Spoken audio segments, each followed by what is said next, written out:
the golden years are the world's biggest scam. Yeah. It's good. When It's did you get good. arthritis? Oh, I've had it for a long time. It just, And what does it feel very like? gradually. It's not that serious. It's just an inconvenience.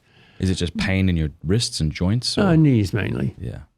I don't want an operation, so I'm just stretching it out. Yeah. But in dozens of ways, we get weaker and older and less capable of ordinary pleasures as we get old. And that's designed. Isn't that wonderful? Isn't it It's wonderful and terrifying. I mean, you see how many people are getting their faces done today. Gigantic lips and... do you see this? I don't know. Is this happening in Boston? It's happening in Florida where I live. A lot of people come up and talk to me. They don't have one wrinkle on their face. Yes, ridiculous. But it's ridiculous, but I hurt when I see it because I know why they do it, because I know that I also don't want to be old and ugly, but am becoming that. Do you know what I mean? Well, I get why people do We all it. have a similar temptation, probably not through plastic surgery, but to stay young forever. We don't like getting old and decrepit and ugly. Yeah. The ugly God part's what's does. interesting. Because I think a lot of people would be willing to look young even if all of everything else fell apart. So they had tremendous pain in their joints, fingers, toes. If they could look young, I think they would take that They bargain. would, which is why people lie. That would be a lie. That would be, look at me, this is what I am. It's not true. Beneath that exterior, you're falling apart.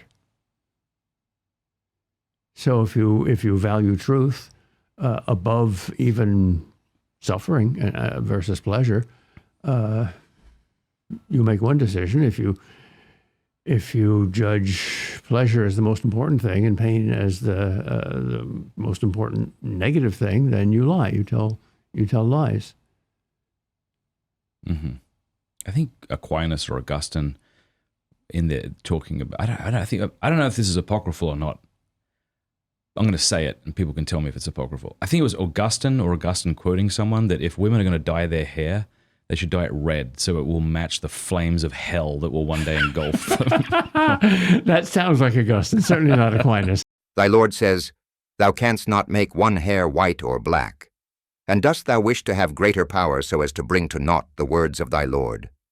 With rash and sacrilegious hand, thou wouldst fain change the color of thy hair. I would that, with a prophetic look to the future, thou shouldst dye it the color of flame. Aquinas said the opposite. In the Summa, he asked, is it in any way sinful for women to use makeup? And he said, no, if the purpose is to attract their husbands. Yes, if its purpose is to attract other men. Interesting. Yeah, I don't know how I feel about makeup. Like when my wife puts on makeup, I have a very simple philosophy there. If you're beautiful, you don't want to use makeup. So the only reason you use makeup is that you think you're ugly.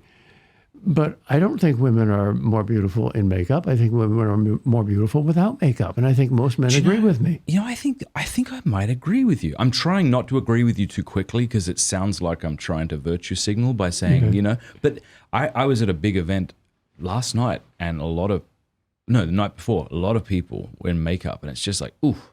Well, if you have something that's I can tell I'm being lied to. That's what it is, I think. That's why I had a fella say if you go on a date, your first date, you should take your girlfriend to the beach or the pool so you'll see what she actually looks like without the makeup. Well, if you have something really ugly, like a big wart, it's reasonable to want to cover that up. Yeah. But if you don't have anything remarkably ugly or anything that you think is remarkably beautiful, don't use makeup because some man will fall in love with you as you really are and think that you are remarkably beautiful. So is that the difference between maybe an unnatural imperfection and a natural imperfection? Yes. Yeah. So if you've got a giant, something that could be covered up or a small thing that could be covered up that's sort of, not natural. And a fascinating piece of data here is that many people who report out-of-body experiences, apparently temporary death, brain death and heart death, and then they come back into their bodies, and they say that they saw some of the people on the other side. Sometimes they see people who had wartime injuries or were martyred. The signs of their martyrdom or their injury are still there. Jesus, when he appeared, still had his wounds. Yeah. But now they're transfigured. They're wounds of glory. They're like badges. Hey, thank you so much for watching. Before you go, do us a favor, leave a comment, let us know what you thought of the video, like, and subscribe.